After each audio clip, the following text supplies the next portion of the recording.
no Alerta Geral. Bate-papo político com os jornalistas Luzenor de Oliveira e Beto Almeida.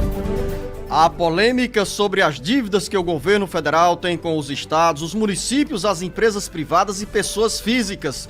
Um acordo garante a votação da PEC, proposta de emenda à Constituição Federal, que reduz o volume de pagamento de precatórios da União em 2022. Carlos Silva.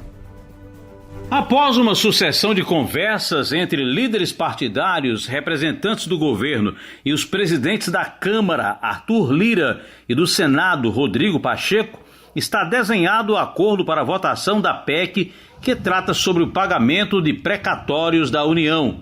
A solução mantém a despesa dentro do teto de gastos e cria uma limitação para essa despesa, usando como base o valor desembolsado pelo governo em 2016, ano em que foi instituída a regra fiscal. Com essa articulação, o governo federal deixará de pagar o total de 89 bilhões de reais em precatórios, ficando para 2022 uma conta bem inferior, 39,4 bilhões de reais em precatórios.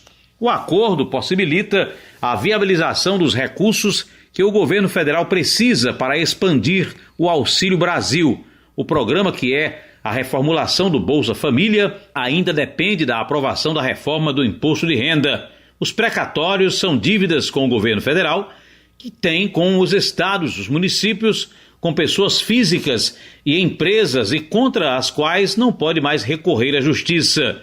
Com o alto volume de precatórios para serem pagos em 2022, o governo alegou dificuldades para honrar os quase 90 bilhões de reais e partiu para uma negociação que permite o parcelamento dessas dívidas.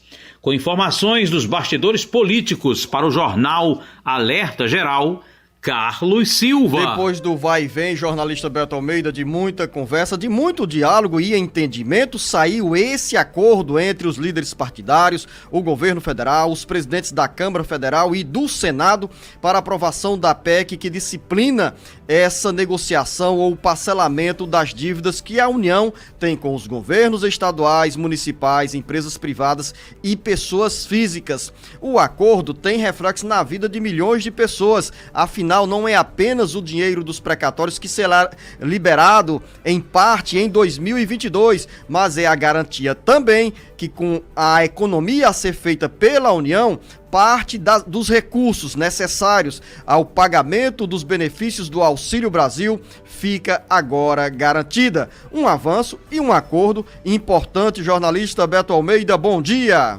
Beto Almeida, a análise política com credibilidade e isenção. Bom dia, Luciano, bom dia aos nossos ouvintes. Luciano, o acordo foi bom.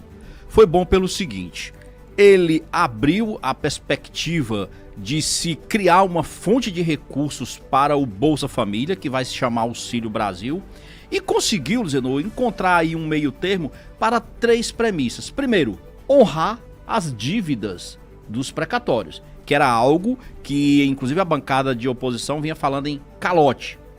Está respeitando o teto de gastos, que é o que foi estabelecido desde 2016. E havia preocupação que, se pagasse a totalidade dos precatórios da forma como estava colocado, esse teto de gastos iria ser furado. E outra, criou um espaço fiscal e financeiro para finalmente bancar o Bolsa Família, rebatizado aí com o nome de Auxílio Brasil.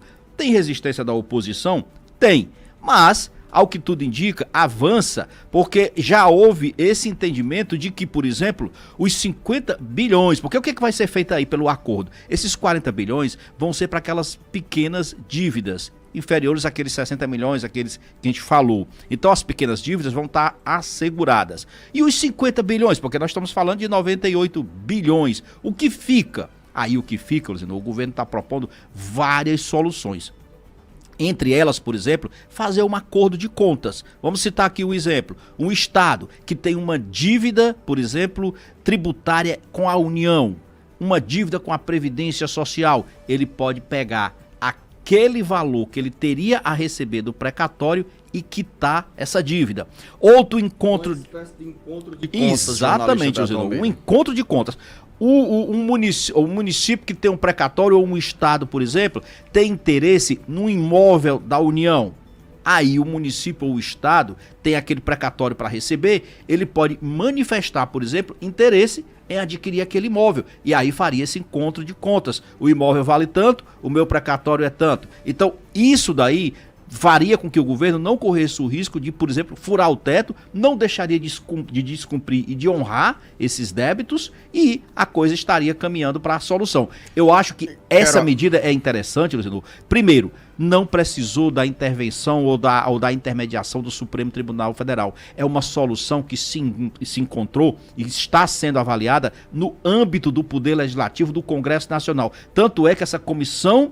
Vai ser preciso criar uma comissão especial. Ela já foi indicada os membros ontem mesmo. A comissão já começa a funcionar hoje pela Câmara dos Deputados e depois vai para o Senado. E importante nessa discussão, o jornalista Beto Almeida, é que as famílias mais pobres também serão beneficiárias desse acordo político, porque a gente começa a falar em precatórios, para você, ouvinte internauta, que são dívidas que a União tem com os estados, os municípios, as empresas e pessoas físicas, e esse tema se torna um pouco elitizado ou significa privilégio para alguns, mas nesse caso desse acordo feito no Congresso Nacional e com o governo federal, o dinheiro também será destinado a bancar parte da conta do Auxílio Brasil, que hoje tem 14 milhões de beneficiários. O desejo do governo federal é ampliar o número de famílias contempladas com o programa social, que hoje se chama Bolsa Família e que, pelas mudanças na nomenclatura, passa a se chamar Auxílio Brasil. O governo federal prevê uma economia, Beto Almeida, de 49 bilhões de reais com o parcelamento das dívidas de precatórios em 2022. 49 bilhões porque, pelo entendimento, serão pagos 40 bilhões em precatórios. Ou seja, parte do dinheiro que está entre os 40 bilhões a serem pagos e os 89 bilhões que inicialmente seriam destinados ao pagamento de precatórios, parte desse dinheiro será destinada ao pagamento dos benefícios do Auxílio Brasil em 2022. A matemática parece que foi bem explicada, Beto? Foi bem explicada, e eu diria mais, você foi feliz ao dizer o seguinte: onde é que entra todo o interesse, por exemplo, de uma família que está aqui no interior do nosso estado, em qualquer município, com essa história de precatório? Como você diz, é uma coisa que ninguém entende, essas dívidas judiciais, é porque a sobra desse dinheiro é que vai bancar o Bolsa Família a partir de 2022. Daí a importância, daí o acordo que era tão aguardado e principalmente da solução que foi encontrada. Tem algumas reclamações, por exemplo, o que não for possível pagar em 2022... pode ser que seja empurrado para 2023, mas o governo está abrindo uma série de possibilidades desse encontro de contas para se permitir o pagamento de precatórios e sobrar dinheiro para o Bolsa Família. E tem também ainda sobre o auxílio emergencial, ou melhor, sobre o Auxílio Brasil, que substitui o Bolsa Família, jornalista Beto Almeida. Há uma expectativa muito grande entre os beneficiários do auxílio emergencial de serem contemplados também com o Auxílio Brasil, mas o guarda-chuva é curto, como conta agora o Sátiro Salles. 25 milhões de pessoas que receberam o auxílio emergencial podem acabar ficando sem nenhuma renda a partir de novembro, mês que o benefício acaba e quando entra em vigor o Auxílio Brasil. O programa substituirá o Bolsa Família. Com isso, o ministro da Cidadania, João Roma, defendeu que o governo encontre uma solução para evitar esta situação. Roma justificou que, apesar de o país estar próximo ao controle da pandemia da Covid-19, a atividade econômica ainda não consegue absorver esse contingente e as mazelas sociais da doença que ainda persiste. No entanto, ele destacou que as áreas social e econômica do governo precisam estar alinhadas para evitar que a população mais pobre seja prejudicada. Técnicos da equipe econômica argumentam ainda não ver necessidade de prorrogar o auxílio emergencial para atender quem fica de fora do programa social. O governo aumentou a alíquota dos impostos sobre operações financeiras, com a meta de arrecadar 2,1 bilhões de reais entre setembro e dezembro para pagar o Auxílio Brasil. reajustando o ticket médio do Bolsa Família. O valor médio está em R$ 189, segundo o Ministério da Cidadania, e deverá subir para R$ 300 a partir de novembro. Para manter o programa em 2022, o Executivo precisa liberar espaço no orçamento e encontrar uma solução para o pagamento de precatórios, sentenças judiciais contra a União, sem possibilidade de recurso.